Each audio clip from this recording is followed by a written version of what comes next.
transformado pela graça do Senhor, por essa soberania divina, como ele deve abandonar agora as práticas do velho homem e viver de acordo com essa nova identidade que nós recebemos em Cristo Jesus. Para isso, eu queria recapitular com os irmãos tudo aquilo que nós vimos desde o primeiro capítulo ali de Efésios. Nós já estamos no capítulo 4, mas eu queria lembrar os irmãos de tudo aquilo que nós vimos. No capítulo 1 ao 3, Paulo faz uma exortação doutrinária a respeito da salvação. O apóstolo Paulo mostra que Deus arquitetou a salvação antes da fundação do mundo. É quando nós fomos predestinados no Senhor. Vimos que a salvação ela não nasce de forma alguma do coração, da vontade humana. Ou seja, não há mérito em nós, mas somente um propósito eterno, somente um planejamento eterno é o que aconteceu de fato. Então, Deus ele planejou a salvação antes da fundação do mundo. Ele executou esse plano da salvação em Cristo. Então, a salvação ela se dá pela graça mediante a fé em Cristo Jesus. É dessa maneira que nós somos salvos. Então a salvação ela não é feita por obras humanas, não é um mérito, não é algo que nós conseguimos conquistar em nossa vida. Não importa o quanto tempo nós passamos dentro da igreja, tentando, labutando, não há, através das nossas próprias ações, uma justificação. E é importante falar isso, irmão.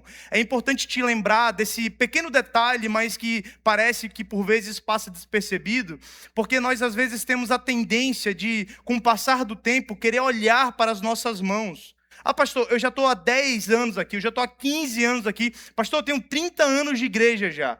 E às vezes a gente quer olhar para nossas mãos e dizer, mas olha o tanto que eu fiz.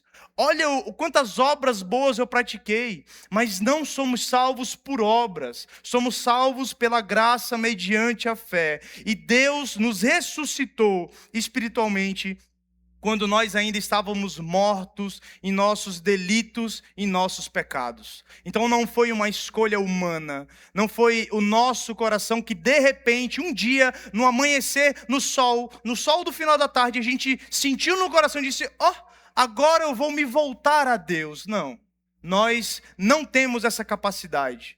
Nós estaríamos ainda usufruindo e gozando de tudo aquilo que o mundo nos oferece se não fosse pelo nosso Salvador, Jesus Cristo, ter morrido na cruz do Calvário. E qual é a realidade que nós temos a partir dessa novidade, dessa boa nova? É que não existe mais judeu e gentil. Todos nós agora formamos um só corpo. E esse é o grande mistério que Paulo diz que foi revelado por intermédio de Cristo. O grande mistério é que agora judeus e gentios participam da mesma promessa em Cristo. Não há mais um muro de separação. Não há mais um muro de inimizade. Agora todos nós participamos de um só corpo. Somos membros de um só corpo, cujo Cristo é o cabeça. Ou seja, a salvação agora ela não é mais de uma etnia, mas ela é disseminada por todos os filhos de Deus, por todos aqueles que o Senhor escolheu e predestinou antes da fundação do mundo. E a partir do capítulo 4, até o final dessa carta agora, do 4 até o capítulo 6, nós vamos ver o testemunho dos salvos. Paulo fala agora a respeito da maneira com que nós devemos conduzir a nossa vida.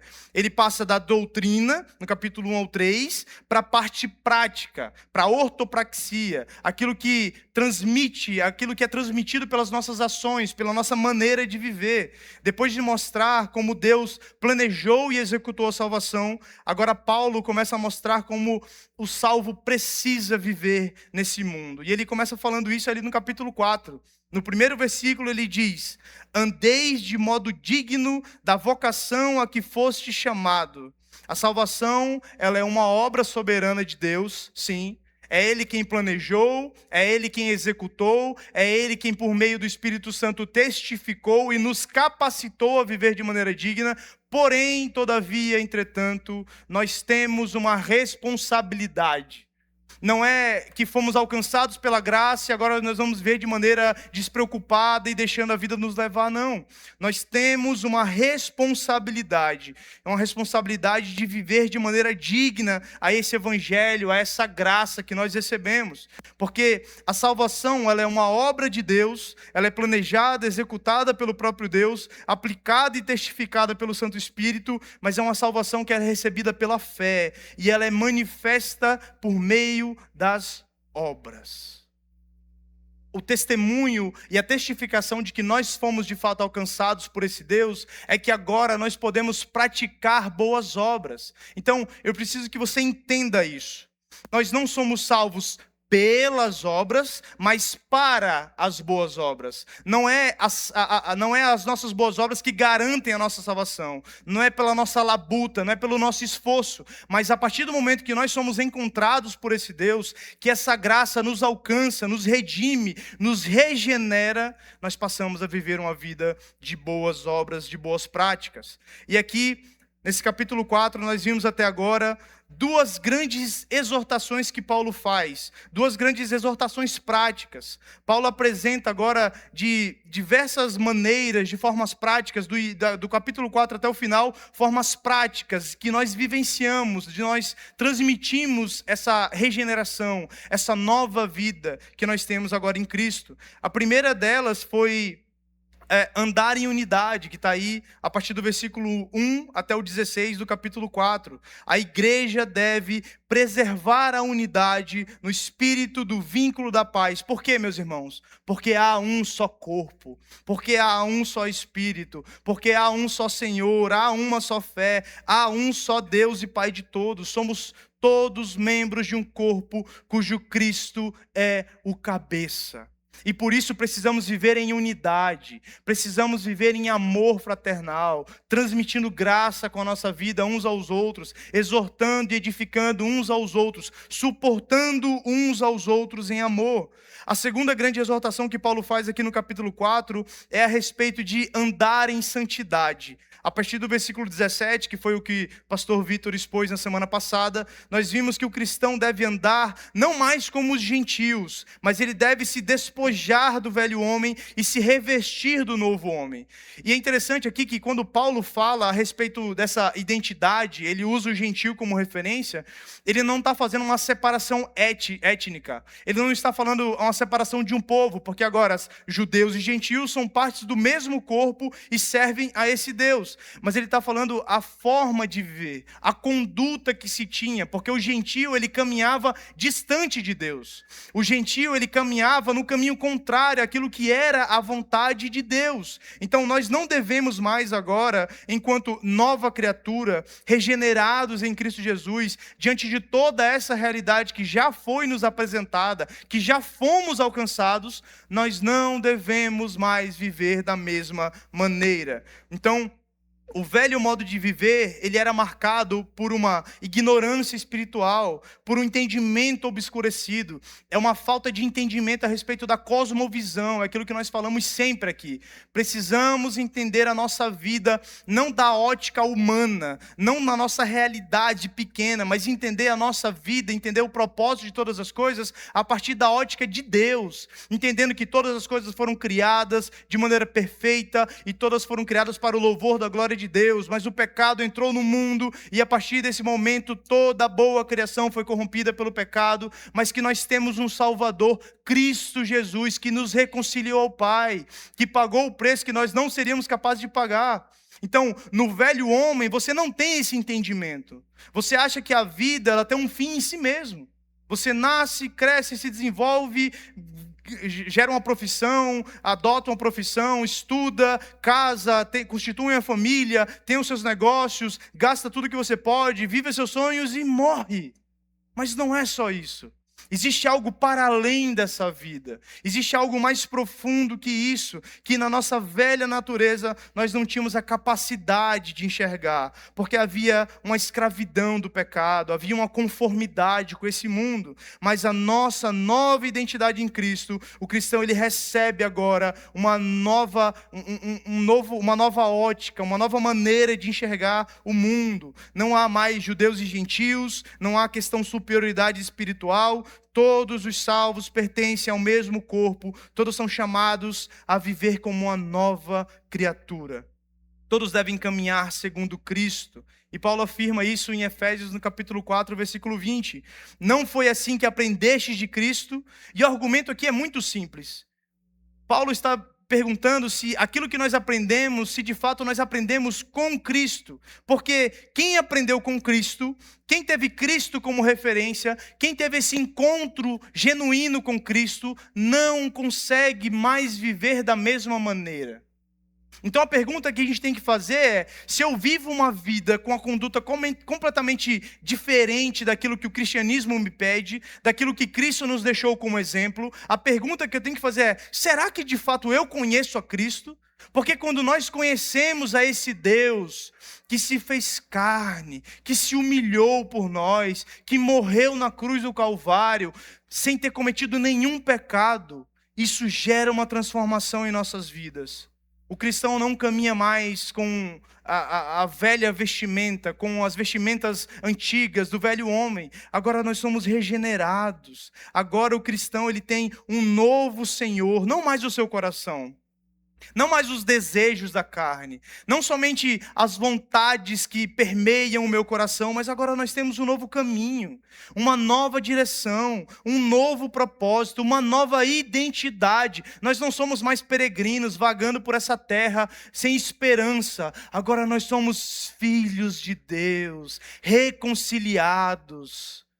E isso muda tudo. Isso nos dá uma nova vida.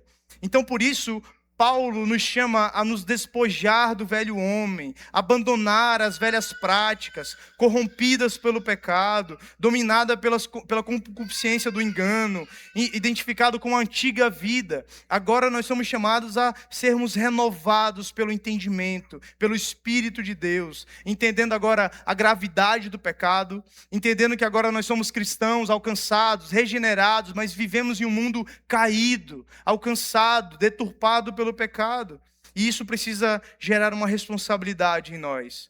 Por isso, precisamos entender que Deus ele não apenas tira o pecador da morte, mas Ele também nos dá condições de viver de maneira digna essa nova vida. Então, o mesmo Deus que arquitetou o plano da salvação, o mesmo Deus que cumpriu o plano da salvação, o mesmo Deus que nos selou com o Espírito Santo de Deus, é o mesmo Deus que nos capacita por intermédio do seu Santo Espírito a que possamos viver de maneira digna esse Evangelho.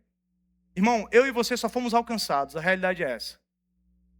A graça do Senhor nos alcança e nos muda por completo. Essa que é a realidade. Então precisamos entender que até a capacidade de nos manter íntegros, de perseverar nessa caminhada, nessa jornada, nessa caminhada tão árdua que é o cristianismo, até isso é proporcionado pelo próprio Deus. Porque a santificação ela é fruto de uma obra divina em nossos corações. O cristão não tem desculpa de permanecer vivendo como ele vivia antes, porque é o próprio Deus quem nos capacita.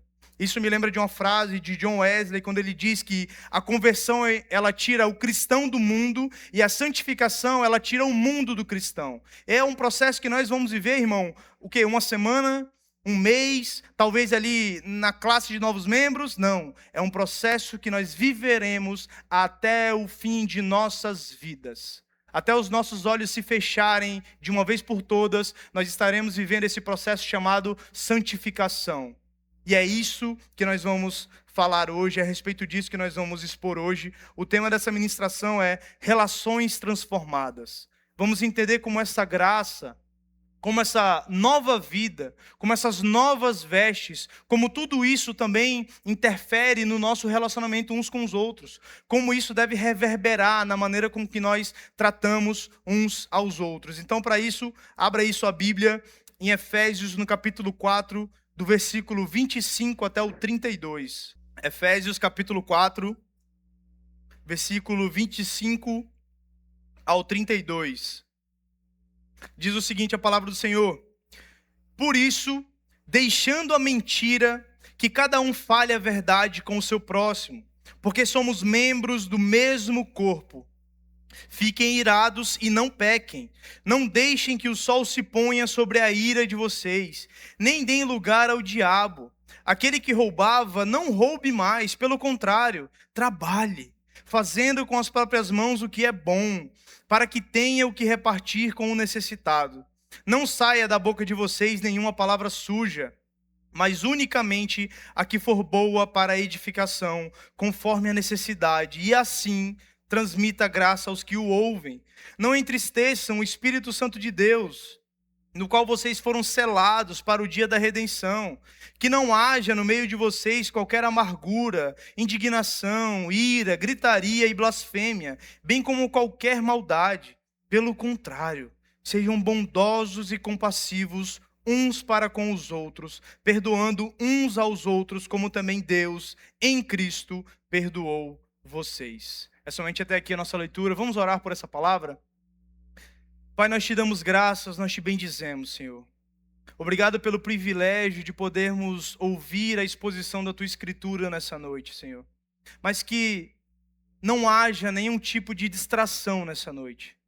Que possamos estar concentrados em aprender, em sermos confrontados pela Tua palavra, Pai. Que essa palavra, ela gere um confronto em nossos corações, mas que a consequência disso não seja um remorso, mas seja um arrependimento em nossos corações. Que possamos ser guiados ao arrependimento e a uma mudança genuína de vida, Pai. Nos ajuda a colocar em prática os Teus ensinamentos. Nos ajuda a compreender qual é a Tua vontade para as nossas vidas enquanto igreja, Pai. É isso que nós pedimos e desde já nós te agradecemos. Em nome de Jesus. Amém. Então, meus irmãos, toda essa contextualização, tudo isso que eu trouxe para vocês foi para que vocês pudessem compreender que nós não estamos lendo trechos isolados da Bíblia. Nós não estamos pegando versículos e trazendo para eles algum significado. Nós estamos lendo uma carta que foi escrita com um propósito. E uma carta, quando ela é escrita com um propósito, ela é como se fosse um tecer de um pano, de um tecido, em que você vai tecendo e você vai construindo algo. Então, para que a gente compreenda, é importante que a gente também tenha a noção daquilo que veio antes. Depois de Paulo falar sobre a natureza desse novo homem, Paulo agora ele apresenta as práticas concretas dessa nova vida que nós temos agora em Cristo. O texto mostra que a santidade, ela deve aparecer no relacionamento da igreja. Os nossos relacionamentos dentro da igreja, principalmente, precisam transparecer, precisam demonstrar essa santidade. E olha que interessante, Paulo, ele foca aqui muito nessa questão da unidade, porque Paulo está tratando, desde o princípio dessa carta, relacionamentos dentro da igreja.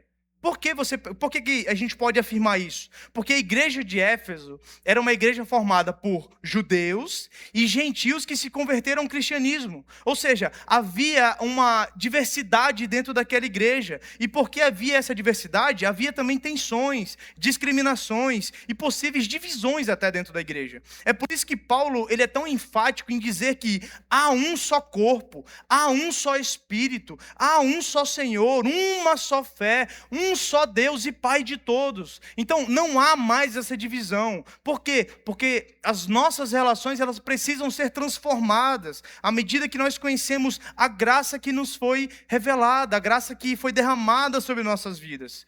E para que a gente entenda esses versículos hoje, nós vamos dividir ele em 5 pontos. Então você que gosta de anotar, de tomar nota aí de tudo aquilo que é pregado, essa é a hora de você começar a anotar. São 5 pontos que nós vamos dividir. São 5 exortações práticas que Paulo traz aqui nesses versículos. A primeira delas é contra a mentira. Depois é contra a ira pecaminosa, contra o furto, contra as palavras torpes e contra entristecer o Espírito Santo de Deus. E cada exortação que Paulo traz aqui, ele segue uma estrutura muito parecida umas com as outras. Ele primeiro nos apresenta uma ordem negativa, ou seja, que nós devemos abandonar o pecado. Depois ele traz uma ordem positiva, que nós devemos praticar então a justiça. E ele também traz uma razão, é um motivo espiritual pelo qual nós devemos ter essa mudança em nossas vidas. E assim nós vamos estruturar esse sermão para que nós possamos compreender essas verdades contidas aqui. A primeira exortação é contra a mentira. Ele diz aí no versículo 25, por isso que, irmão, diante de toda essa realidade que foi apresentada, diante de toda a graça que foi derramada ao nosso favor, diante de termos sido predestinados, de Cristo ter executado o plano da salvação, de termos sido selados e capacitados, depois de termos sido recebidos agora uma nova veste, uma nova vida em Cristo. Então, diante dessa realidade, nós deixando a mentira, cada um fale a verdade com o seu próximo, porque somos membros do mesmo corpo. E a ordem negativa está aqui, deixando a mentira. O cristão, nessa nova vida, ele precisa abandonar a mentira, porque a mentira, ela pertence ao velho homem. Ela não combina com a nova vida em Cristo. E o motivo é extremamente simples. Cristo é o caminho, a verdade e a vida. E nós que nos dizemos seguidores de Cristo, não podemos caminhar de uma maneira diferente disso. Se o Espírito que habita em nós é o Espírito da verdade, como que da nossa boca podem sair mentiras? É uma contradição. Por isso que nós precisamos abandonar a mentira, porque agora nós somos regenerados, nós somos criados, agora nós somos feitos agora uma nova criatura, com uma nova veste. É incoerente dizer que nós caminhamos com Cristo, que nós somos cristãos, mas a nossa vida não condiz com a realidade. E Paulo faz aqui agora nos mostra prática, na maneira prática, do porquê essa mentira, ela de fato é algo que não pode estar em nossas vidas, na vida do cristão. Porque a mentira, ela ofende a realidade. A mentira, ela ofende a Cristo. Cristo é a própria verdade. Então, quando nós mentimos, nós estamos ofendendo a Cristo, ofendendo a igreja, destruindo a confiança que há no povo de Deus. E houve um tempo, e eu ainda fui vivo para viver esse tempo. Sou novo, mas eu vivi esse tempo. Em que quando você dizia, durante alguma negociação, que você dizia assim, não, mas eu sou cristão. Aí o cara fala, não, então não precisa nem de contrato, irmão. Se você é cristão, você vai cumprir com a sua palavra. Foi-se o tempo. Eu sou pastor, eu sou empresário, e eu não faço negócio com cristão.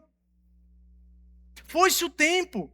Porque nós perdemos isso com o passar do tempo. Nós passamos a não viver de maneira digna esse evangelho. E a mentira no meio do povo de Deus, ela enfraquece a comunhão. Ela contradiz a santidade cristã. Nós não podemos viver de maneira contraditória a verdade que nos foi revelada. A verdade que nos alcançou. Precisamos ter uma mudança. E qual é a ordem positiva que Paulo traz aqui? Paulo ele continua dizendo que cada um fale a verdade com o seu próximo. Então, não é simplesmente não mentir, mas porque o fato de você não falar a verdade também é uma forma de mentira. Então, não é simplesmente, não sai mentira da minha boca, mas sai a verdade.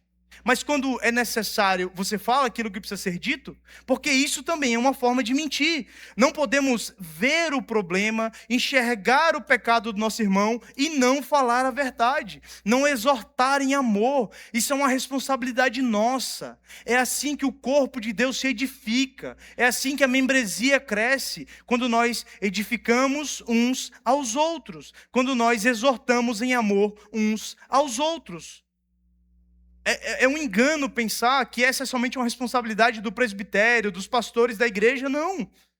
Nós não temos a capacidade de nos relacionar com todos de maneira íntima e integral. Nós precisamos que uns aos outros estejam edificando mutuamente, que uns aos outros estejam derramando, transbordando em amor.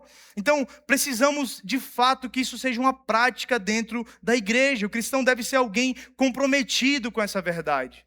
E por que nós precisamos fazer isso? Paulo continua, a razão é porque nós somos membros do mesmo corpo. A mentira, ela não é um problema individual, ela é um problema que fere o corpo de Cristo. Quando nós mentimos, nós estamos ferindo o corpo de Cristo. Não podemos ser como os falsos mestres. Vocês lembram quando nós estávamos expondo o Sermão do Monte? Cristo falou a respeito dos falsos mestres. E qual é a realidade do falso mestre? O falso mestre não é somente aquele que fala mentira, mas é aquele que omite também a verdade. E por que ele omite a verdade, irmão? Você já parou para pensar? Por que existem tantos mestres por aí, falsos mestres por aí, pseudo-pastores, que não exortam a sua igreja, que não disciplinam os seus membros? Sabe por quê? Porque ele não está preocupado com a sua salvação, porque ele não está preocupado com a sua alma, ele está preocupado com o dinheiro que está no seu bolso. Você está dizimando, irmão? Está tranquilo, está favorável. Se você consegue fornecer algum benefício para ele, se ele pode tirar de você alguma coisa, irmão, ele jamais vai te corrigir. Mas nós, enquanto igreja, nós temos uma responsabilidade de falar a verdade em amor, de exortar uns aos outros, porque a nossa preocupação não é com coisas materiais, não são com coisas aqui desse mundo que a traça corrói, que o ladrão rouba. Não, a nossa preocupação é com a eternidade. Então, como igreja, nós precisamos cuidar uns dos outros. Precisamos caminhar em edificação mútua, exortando em amor. Então, na prática, o cristão ele precisa rejeitar a mentira. Seja ela uma mentira direta, para se livrar de alguma situação, uma mentira para você se dar bem em algum negócio, em alguma coisa, mas não somente a mentira propriamente dita, não somente aquilo que sai da sua boca, mas também a maneira com que você conduz a sua vida. Essa também é uma maneira de mentir. Quando a sua vida não é coerente com aquilo que você professa. Quando você vem aqui todos os domingos, bonitinho, se arruma para vir, preenche as cadeiras aqui da igreja, ouve um bom sermão, dá graça e paz para os irmãos, e quando você sai daqui, você vive uma vida ao seu bel prazer, satisfazendo os desejos do seu coração. Você está vivendo uma contradição, e isso também é uma maneira de mentir. Porque você não está vivendo de maneira coerente esse evangelho. Você aparenta ser algo que você não é. Na igreja você é maravilhoso, lá fora você é o filho do próprio Satanás. Satanás olha e diz: rapaz, nem eu. Você precisa ser coerente na sua conduta de vida. Não podemos ter em nossa fala, em nossa conduta de vida, meias verdades. Não podemos maquiar a verdade. Não podemos ter meias verdades na nossa fala. Não pode haver distorções, falso testemunho. Sabe aquele irmão que viu alguma coisa acontecer, quando ele vai contar para o outro, ele já bota 3 parágrafos a mais para ele enriquecer a história. Ele: não, pastor, estou mentindo não, é que eu sou um bom contador de história. Você está mentindo, irmão. Você está mentindo, você está deturpando a realidade. E isso também é uma maneira de mentir. Não podemos viver dessa maneira, porque nós temos agora uma nova vida em Cristo. O cristão mentiroso é uma contradição, não é uma realidade. Não tem como você dizer: pastor, eu sou cristão, mas eu também sou mentiroso. Não, porque você não pode servir a 2 senhores. Ou você é filho de Deus, ou você é filho do diabo. Não existe um meio termo. Não, pastor, dia de domingo eu sou filho de Deus, e de segunda a sábado eu sou filho do diabo. Não existe. Ou você é filho de Deus, ou você é filho do diabo. Se da sua boca sai mentira, se a sua vida é uma mentira, se você vive uma farsa, se você vive com uma máscara, tentando tampar a realidade de quem você não é filho de Deus. Você precisa se arrepender. Não há outro caminho. Não há outro caminho. Isso é muito sério. Isso é muito sério. Porque hoje nós vemos muitos influencers, muitas pessoas que se dizem cristãs, mas que na verdade não vivem o cristianismo de fato. Pessoas na mídia que falam: ah, não, mas eu sou cristão, 100% Jesus, olha a minha faixinha. Mas não vive como cristão. Se a realidade fosse outra, se de fato nós tivéssemos mais da metade da população regenerada, isso tinha que vir para a prática. Nós teríamos que ver isso acontecendo na nossa sociedade, de maneira clara, evidente. Mas a realidade não é essa. Então precisamos nos arrepender de fato. A segunda exortação que Paulo faz é contra a ira pecaminosa. Está aí no versículo 26. Paulo fala sobre a ira pecaminosa. Ele diz: fiquem irados e não pequem. Não deixem que o sol se ponha sobre a ira de vocês, nem deem lugar ao diabo. E aqui Paulo está deixando muito claro que a ira, ela não é necessariamente um pecado. É por isso que Paulo fala dessa forma. Ele diz assim, fiquem irados. Porque ele sabe que isso é inevitável. Mas também Paulo não está dizendo assim, vocês têm que viver de maneira irada, tá? Vivam irados, e é isso aí mesmo. Não, Paulo está mostrando aqui, através dessa carta, nos mostrando que a ira, ela é uma experiência humana inevitável. Hora ou outra você vai sentir essa ira no seu coração. Ainda mais se você torce para o Amazonas Futebol Clube, que era o meu caso, deixei de torcer. A ira se revela em nosso coração.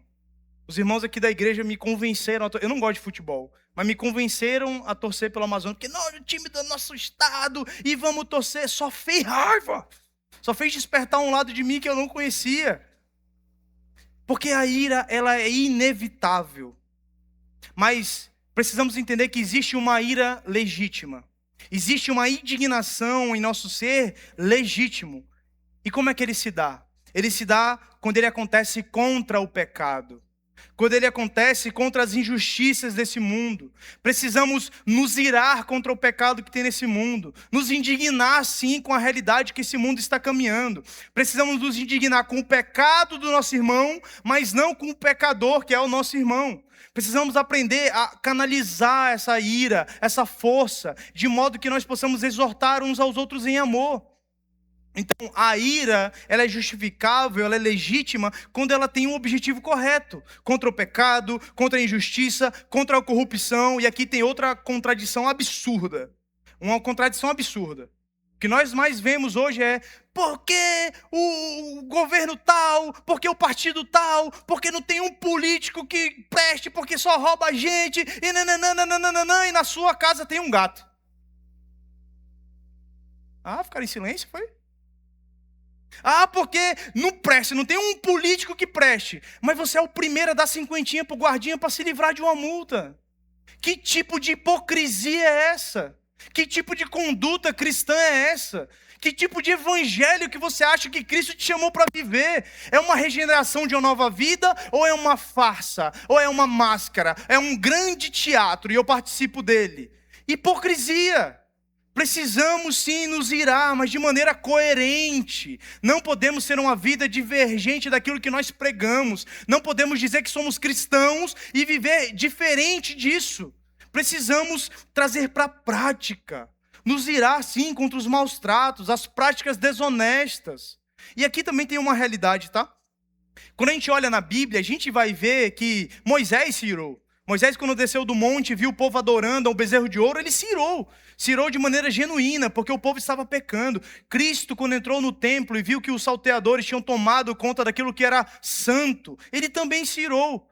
E nós precisamos entender que se nós não estamos inconformados com a realidade desse mundo, se não há uma indignação quanto ao erro, quanto ao pecado que há nesse mundo, talvez haja uma conformidade.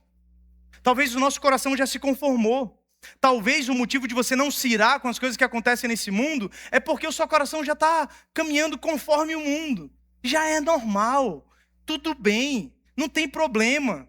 Precisamos sim nos irar, mas de maneira correta. Então, se existe uma ira justa, aonde é que está o perigo da ira?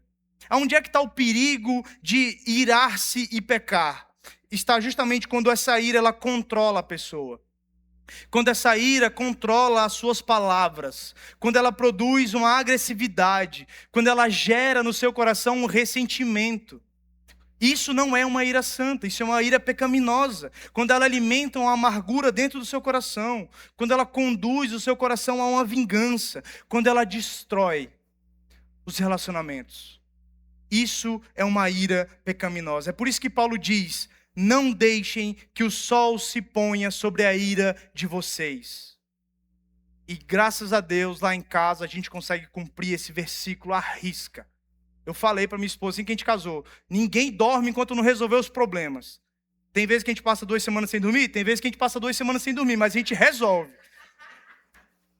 Mas brincadeiras à parte, meu irmão, essa expressão aqui, ela não significa que você tem que resolver antes do pôr do sol, então tem que ser de cabeça quente mesmo, tem que ir lá e resolver. Não, nós precisamos entender que Paulo está nos conduzindo a uma revelação, a um entendimento. Porque se fosse assim, se a gente tivesse que resolver o problema antes do sol se pôr, e tem gente que tem muita dificuldade, tipo eu, porque eu demoro a me irar, mas quando eu me iro, eu demoro mais ainda para desirar. Entendeu, né? Então, eu tinha que morar ou no extremo norte do nosso planeta ou no extremo sul do nosso planeta, porque lá tem 6 meses que o sol não se põe. Aí ia ter tempo suficiente para digerir a amargura do meu coração até conversar com meu irmão. Mas Paulo não está falando isso aqui. Paulo não está dizendo que você tem que resolver os problemas antes do sol se pôr, porque senão vai gerar outro problema, não. Mas o princípio aqui é, não deixe com que essa ira se prolongue no seu coração. Não deixe com que esse problema crie raízes no seu coração. E aí, eu não sei se é só lá em casa, mas... Para de falar lá de casa, né, irmão? Eu não sei se é só lá em casa, mas a minha esposa ela tem essa capacidade de guardar essa mágoa no fundo do seu coraçãozinho. Um coraçãozinho muito grande, cabe bastante coisa. Ela guarda profundo, não trata, tá lá no fundo. Mas quando você esquecer a toalha molhada em cima da cama, um sapato no meio da casa, meu irmão, é um curto-circuito que conecta com 1997, quando você nem conhecia ela, e ela começa a desembuchar tudo aquilo que estava guardado, e isso é um problema. Porque quando nós não resolvemos a ira do nosso coração, as nossas desavenças, essas rusgas que tem no nosso relacionamento, porque isso é normal, nós somos pecadores, redimidos, que vivem em comunhão, e essa comunhão, ela gera atrito. É normal com que esses atritos aconteçam, mas eles acontecem para a edificação do povo de Deus, e precisamos aprender a lidar com elas. Então não podemos deixar com que essa amargura crie raízes em nosso coração. Precisamos aprender a resolver os conflitos com sobriedade, com amor, para que eles não criem raízes e que eles não gerem o que vem a seguir, para que eles não deem lugar ao diabo. É aquilo que Paulo continuou dizendo, nem deem lugar ao diabo. A ira não resolvida, ela pode se tornar uma plataforma para o diabo. Essa palavra lugar, ela significa de fato uma plataforma, um lugar estável, um lugar seguro, uma terra fértil, onde o diabo pode florescer. Então ele se aproveita das nossas emoções desordenadas para semear suspeita, acusações, precipitações, pensamentos injustos, palavras duras, divisões no meio da igreja. Mas qual é o nosso maior exemplo? Qual é o nosso maior exemplo de conduta? Qual é o nosso maior exemplo prático? Cristo. Cristo, ao ser crucificado, ele foi injustiçado, ofendido, provocado, injuriado, humilhado, cuspido. Mas ele orou pelos seus ofensores. Ele clamou ao Senhor para que ele tivesse misericórdia deles. Esse é o nosso espelho de conduta. Mesmo assim, Cristo permaneceu submisso à vontade do Pai. Mesmo assim, ele orou por aqueles que ofendiam a ele.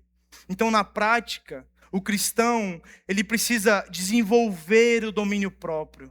Ele precisa, por intermédio desses relacionamentos, desenvolver esse domínio próprio, que é um fruto do Espírito. E aqui já é uma grande resposta, não sei se você também tinha essa dúvida, mas eu tinha uma dúvida muito grande do porquê tem tanto flamenguista dentro da igreja, porque raça é difícil de tratar. Mas é justamente por isso, para que nós sejamos desenvolvidos no nosso domínio próprio, para que a gente aprenda a lidar com esses irmãos que são difíceis, porque quando perde é chato, quando ganha é mais chato ainda. A gente tem que aprender a lidar, ter domínio próprio, não agir com impulsividade.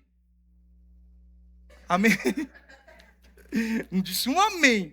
Agora na hora do flamenguista. Precisamos controlar as nossas palavras, as nossas ações.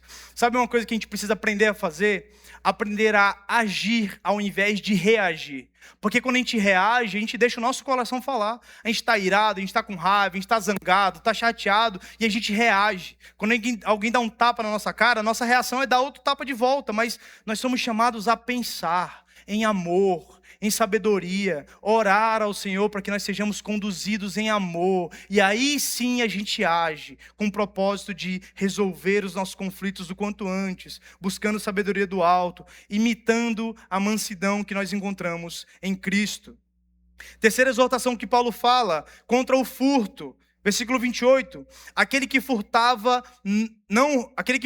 não roube mais. Pelo contrário, trabalhe fazendo com as próprias mãos o que é bom, para que tenha o que repartir com o necessitado. Então, qual é a ordem negativa aqui? Aquele que roubava, não roube mais. O furto pertence ao velho homem. Furtar é tirar aquilo que é de alguém por direito. Você vai lá e tira. Então, numa forma muito mais prática, o roubo é quando você tira um objeto que é de alguém, que pertencia a alguém, porém, não é somente isso. É quando a gente também omite informações para a gente se prevalecer. É quando no meio de uma negociação a gente engana o outro. É quando há trapaças na nossa forma de agir, quando há uma balança desonesta. Sabe aquela balança que pesa sempre para o seu lado para você se prevalecer sobre os outros? É sobre isso.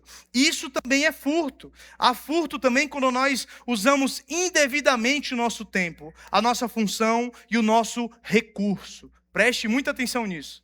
Quando você foi lá, contratado na sua empresa, você recebe um salário X para trabalhar de tal hora a tal hora, e você usa boa parte desse tempo para ficar no Instagram, para ver como é que está o clima. O cara nunca se preocupou tanto com o clima quanto ele se preocupa quando ele está trabalhando. É 5 vezes que ele vai ver se está chovendo, se está fazendo sol, se tem neblina, ele arruma um jeito de fazer alguma coisa. Ele vai no banheiro 200 vezes. Então o intestino dele funciona muito bem.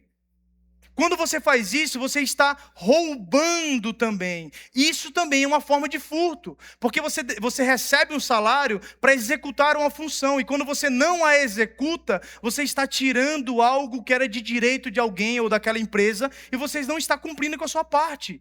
O cristão não pode ser esse tipo de pessoa, irmão. Ah, como eu tenho saudade do tempo quando a gente colocava no currículo que a gente era cristão. Porque ia agregar. Ah, ele é cristão, então ele é honesto. Ele vai chegar antes, ele vai sair depois, ele vai dar 200% aqui, porque é isso que a Bíblia nos ensina, a nos entregar mais do que aquilo que nos é pedido. Mas não.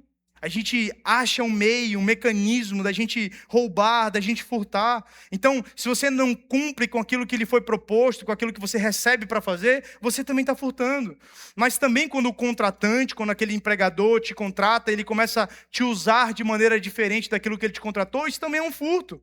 Quando o trabalhador usa o seu tempo de maneira indevida, quando o empregador pede para você fazer isso de maneira indevida, tudo isso é furto. A maneira com que nós não contribuímos na nossa igreja local, isso também é um furto. A maneira com que a liderança usa o sagrado para obter vantagens ilícitas, isso também é um furto. Precisamos entender isso. Porque a ordem positiva de Paulo aqui é, pelo contrário. Trabalhe fazendo com as próprias mãos o que é bom. O cristão deve viver de modo honesto, trabalhando com as próprias mãos, fazendo o que é bom. Não é só deixar de roubar, é trabalhar de maneira honesta, porque é o Senhor quem nos sustenta, é o Senhor que é o Deus da provisão em nossas vidas. O sustento que nós temos em todo o tempo é o Senhor quem deposita em nossas vidas. Então, nós não podemos olhar para as circunstâncias e dizer, poxa, mas toda a minha concorrência, ela faz assim, ela rouba, sei lá, ela tem um gato. Vou falar do meu ramo, tá? No meu ramo, 70% das pessoas que estão no meu ramo tem gato nas suas empresas. Aí eu vou dizer, não, mas eu já estou entrando em desvantagem no mercado, porque o cara já não paga 50 mil de energia. Aí eu vou fazer um gato também. Mas eu esqueço que quem dá essa provisão é o próprio Deus. Quem me sustenta é o próprio Deus, irmão. Não é o meu esforço, não é o quanto eu sou bom, o quanto eu desempenho um papel bom. Quem manda cliente, quem me sustenta, quem dá a provisão, quem dá o pão de cada dia é o nosso Deus. É Ele quem nos sustenta. Então, nós não podemos correr o risco de olhar para situações e dizer, talvez essa desonestidade aqui seja um pouco menos pior, para que eu esteja equivalente. Não! Nós não podemos negociar os nossos princípios. Nós não podemos viver de maneira desonesta. E qual é a razão para tudo isso? Qual é a razão para não roubar, para trabalhar de maneira honesta? Por quê? Para que você tenha o que repartir com o necessitado. O trabalho cristão não tem um fim em acúmulo pessoal. O trabalho cristão não tem um fim em enriquecer a si mesmo, mas é em servir ao próximo. E aí está a grande diferença, irmão. O cristianismo sempre vai nos levar a olhar para o outro. Não é sobre eu, não é sobre o meu CPF, não é sobre o meu umbigo, as minhas necessidades, é sobre o outro. Precisamos amar uns aos outros, como Cristo amou a sua igreja. Precisamos aprender que o nosso trabalho, ele precisa desembocar nisso, em boas práticas. O evangelho sempre vai nos apontar para essa coletividade. Há pessoas que pedem para que o Senhor as prospere. Senhor, me prospera, porque quando o Senhor me prosperar, eu vou ofertar tanto na casa do Senhor, eu vou ajudar os necessitados, eu vou isso, eu vou aquilo. E quando Deus te prospera, a única coisa que você pensa é em guardar, em reter, em olhar para o seu próprio umbigo, em realizar somente os seus próprios sonhos, em gastar com os desejos do seu próprio coração. Mas o Novo Testamento, nós vimos agora que nós vivemos no tempo da graça. E esse tempo da graça nos impulsiona a viver em generosidade. Viver de maneira que essa generosidade transborde em nossas vidas. E esse trecho aqui tem tudo a ver com isso. Porque Paulo, em vários outros momentos, ele também nos lembra que nós somos chamados a contribuir generosamente conforme o recurso de cada um, para o financiamento do missionário, para o sustento da igreja, dos pastores, para a propagação do evangelho, para o sustento dos necessitados. O propósito daquilo que nós temos não é o benefício próprio. Nós somos mordomos do nosso recurso.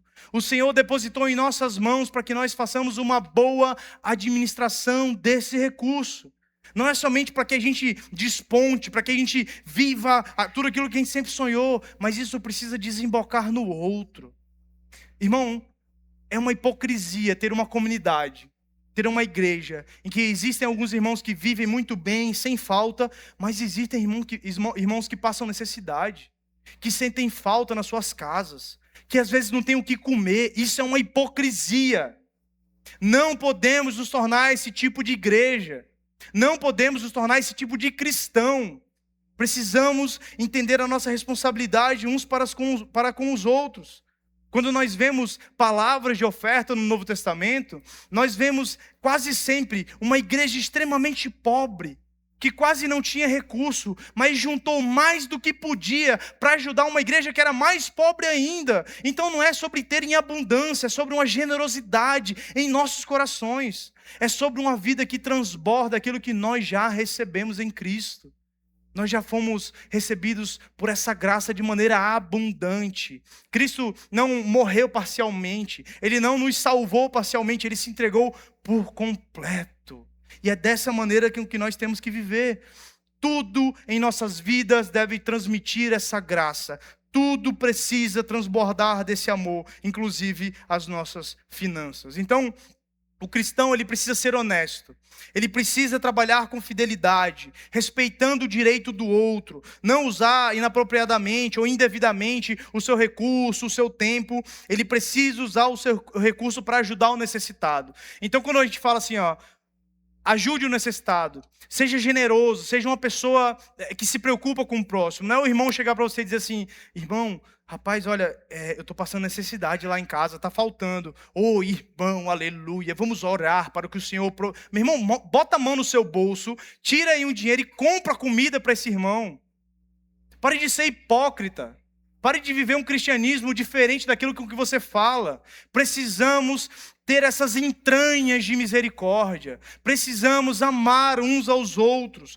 Usar o nosso recurso de maneira coerente com a vida com que nós professamos, com a fé que nós professamos. Fugir da avareza, da idolatria, do egoísmo. E aqui vamos para a quarta exortação. Contra as palavras torpes. Versículo 29. Não saia da boca de vocês nenhuma palavra suja, mas unicamente a que for boa para edificação, conforme a necessidade, e assim transmita graça aos que o ouvem. A verdadeira conversão também transforma a nossa fala, a maneira com que nós nos comunicamos, também transforma o nosso modo de falar. A língua do cristão deve ser consagrada ao bem comum. A nossa língua, ela também é regenerada. Tem irmão que vem se batizar aqui na igreja e dá vontade de, na hora que ele está se batizando, dizer assim, ó, abre a boca e faz um gargarejo para ver se a tua língua também é regenerada, porque o irmão só vive falando mal do outro, só fala mal, só tem malícia na sua palavra, só vive contando mentiras, só vive falando da vida alheia. Precisamos ter a nossa língua também regenerada. A nossa forma de viver, de nos relacionar, de falar, precisa refletir isso. Qual é a ordem negativa que Paulo fala aqui? Não saia da boca de vocês nenhuma palavra suja, ou dependendo da tradução, nenhuma palavra torpe. E Paulo é muito enfático aqui. E ele fala sobre essa palavra torpe. O significado dessa palavra é justamente isso. É podridão. É uma coisa fútil, corrompida, inútil, impróprio, imoral. Não pode haver em nosso discurso esse tipo de coisa. Não podemos viver falando por aí piadas imorais, vivendo de maneira imoral, tendo palavras duras, julgamentos precipitados. Precisamos ter zelo pelas coisas que saem da nossa boca. Por quê? Porque nós transbordamos daquilo que nós estamos cheios. Se da sua boca só sai mazela, só sai maldição, só sai malícia, só sai imoralidade, o seu coração está cheio disso. Então não é o Espírito Santo de Deus que habita no seu coração. Porque quando é o Espírito Santo de Deus que habita no nosso coração, nós transbordamos dessa bondade, desse amor, dessas boas práticas. E aqui Paulo ele faz uma ordem positiva. Ele fala aquilo que o cristão deve ser.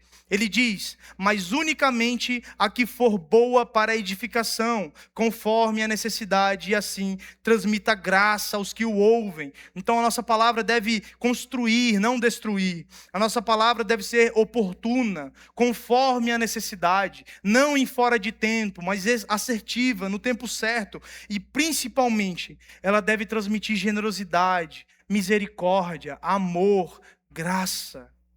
Nós precisamos sim exortar uns aos outros. Lembra? Eu comecei falando sobre isso. Precisamos exortar sim aos outros. Precisamos nos irar com o pecado do nosso irmão. Mas tudo isso deve ser transmitido de maneira graciosa, amorosa, cuidadosa. Porque o princípio da disciplina é a exortação do irmão para a restituição desse irmão. Para a reconciliação desse irmão. Não para terminar de matar. Então precisamos ter zelo quanto a isso. Até a nossa correção deve ser cheia de graça. E aqui nós vamos para o último ponto. Quinta e última exortação. Contra entristecer o Espírito Santo. Versículo 30. E não entristeçam o Espírito Santo de Deus, do qual vocês foram selados para o dia da redenção. Então Paulo agora, ele relaciona a vida prática da igreja com a pessoa do Espírito Santo de Deus. Então, há um relacionamento com a pessoa do Espírito Santo de Deus. E o Espírito Santo de Deus foi enviado pelo Pai e pelo Filho para nos conduzir até o dia em que nós encontraremos com Cristo. É isso que nós chamamos de perseverança dos santos. É o Senhor que nos capacita para que a gente persevere até aquele grande dia, para que a gente permaneça com integridade. Então, o Espírito Santo de Deus, ele está na vida do cristão. Está no meio da igreja, está na obra de santificação diária, está na preservação dos salvos, na preparação com o nosso encontro com Cristo. E como é que nós entristecemos esse Espírito? Entristecemos o Espírito quando nós seguimos um caminho contrário à obra de Cristo. Quando a nossa vida é uma contradição absurda. Quando nós ouvimos a verdade do Evangelho, mas caminhamos na contramão.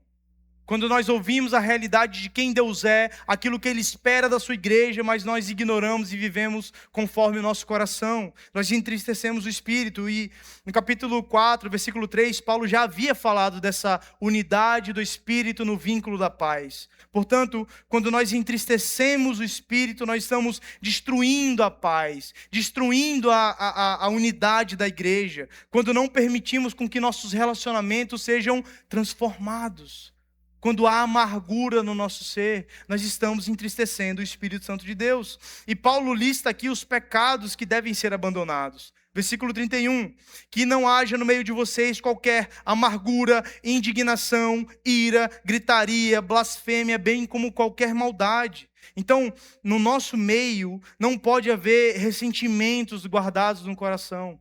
Precisamos aprender a resolver os problemas, os conflitos. Lembra? Viver em comunidade é exortar e crescimento mútuo. É o ferro afiando o ferro. E quando o ferro afia o ferro, ele tira pedaço, irmão.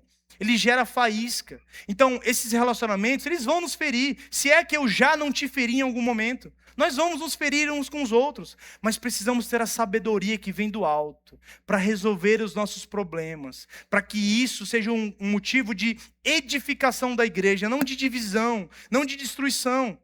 Não podemos ter explosões emocionais descontroladas. Precisamos ter domínio próprio. Não pode haver uma indignação dominada pelo pecado, uma ira pecaminosa. Não pode haver gritaria, uma perda de domínio sobre as palavras. Sabe aquele tipo de pessoa que só fala gritando, que resolve tudo gritando, ela já vem falar contigo apontando o dedo na tua cara? Não podemos ser esse tipo de pessoa. Isso não condiz com a mansidão do nosso mestre. Precisamos ter ele como espelho. Não pode haver maldade na nossa fala e no nosso ser. E aqui Paulo traz uma ordem positiva. Pelo contrário, versículo 32, pelo contrário, sejam bondosos e compassivos uns para com os outros, perdoando uns aos outros, como também Deus, em Cristo, perdoou vocês. A nossa forma de lidar uns com os outros é com bondade, com misericórdia, com perdão. Precisamos aprender a perdoar como o quê? Como Cristo perdoou a igreja. Você merecia?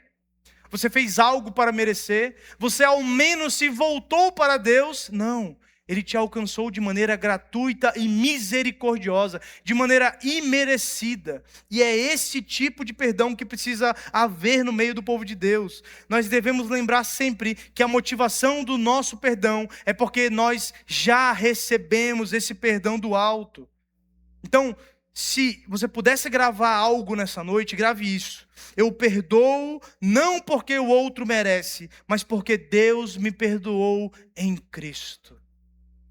Nós não fazemos porque o outro merece. Não é porque o outro se arrependeu do que ele fez, porque agora ele tem uma conduta de vida totalmente diferente, porque ele está mostrando que ele é uma ótima pessoa agora, aí eu vou lá e perdoo. Não. O perdão não depende disso. Nós perdoamos porque nós já recebemos esse perdão. E essa é a tensão da vida cristã. Essa é a nossa grande luta. Porque nós já fomos salvos em Cristo, nessa dimensão eterna, nós já fomos salvos em Cristo, nós já pertencemos a esse reino celestial, porém, nós ainda vivemos em um mundo corrompido pelo pecado. Lembra? O pecado corrompeu toda a boa criação de Deus, e nós vivemos nesse mundo. Então, por mais que nós já tenhamos sido salvos, estamos em Cristo, mas nós ainda vivemos nesse mundo lutando contra o pecado. E essa deve ser a nossa luta interior.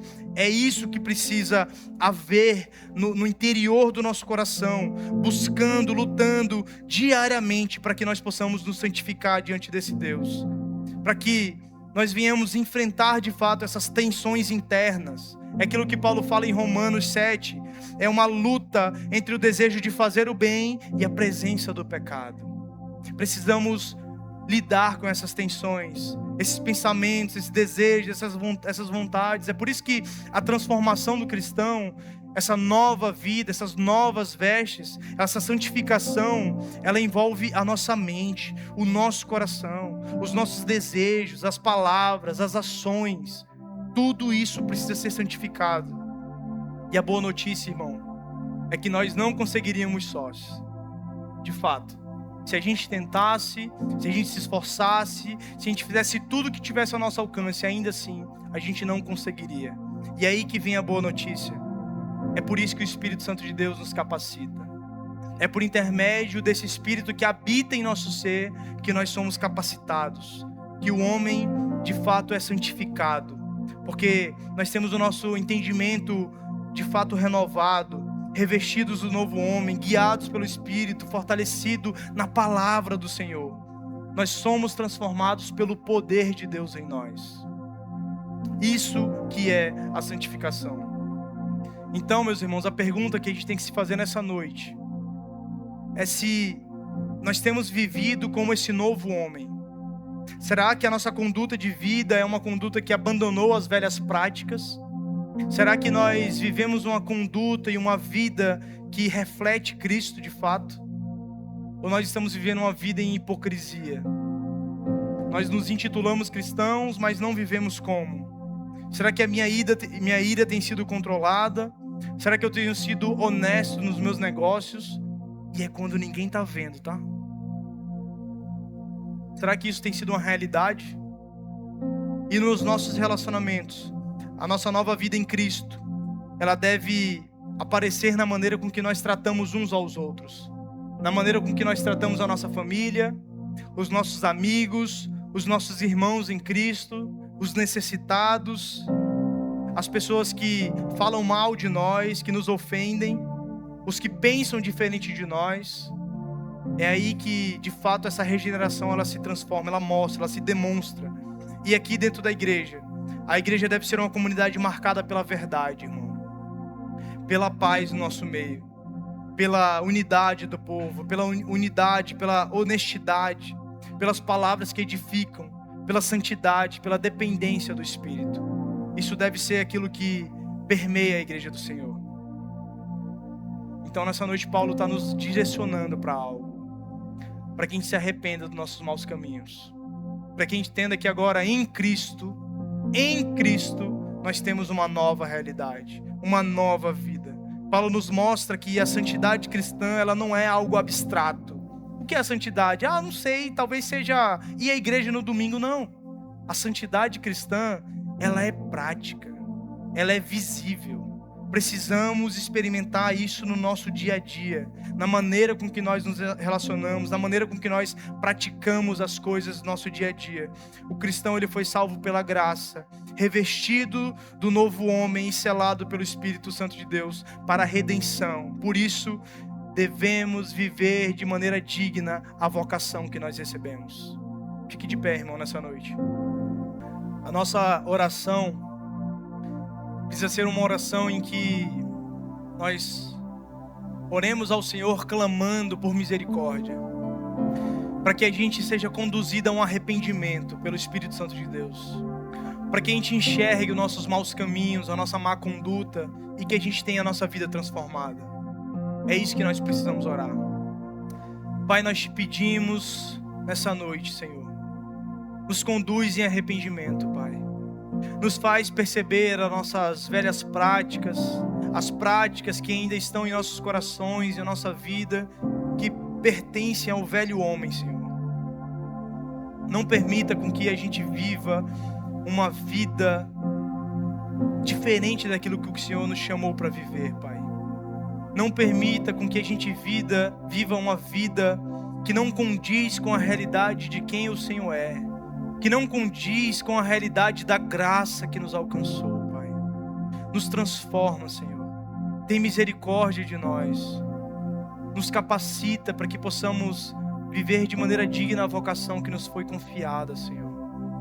Que não possamos envergonhar o Evangelho, mas que sejamos arautos do Senhor. Que possamos pregar a todas as nações, anunciar a salvação por intermédio de Cristo, e que a nossa vida condiga com essa realidade, Pai. Nos ajuda, Senhor, porque somos falhos. Nos ajuda porque somos pecadores. Porque o bem que nós queremos fazer, nós não fazemos, mas o mal que nós não queremos, esse sim nós fazemos, Pai. Tem misericórdia de nós. Nos direciona, nos guia como a sua igreja, Pai. Nos faz te amar acima de todas as coisas. Que não haja outro Deus além de ti em nossos corações, Pai. É isso que nós te pedimos e te agradecemos desde já, em nome de Jesus. Amém. Que essas verdades, elas não fiquem somente no campo intelectual. Que ela não seja somente algo legal que você ouviu no domingo, mas que não vai fazer diferença nenhuma na sua vida. Mas que você viva de fato um relacionamento transformado. Que você viva de fato como alguém que foi regenerado em Cristo Jesus. Amém?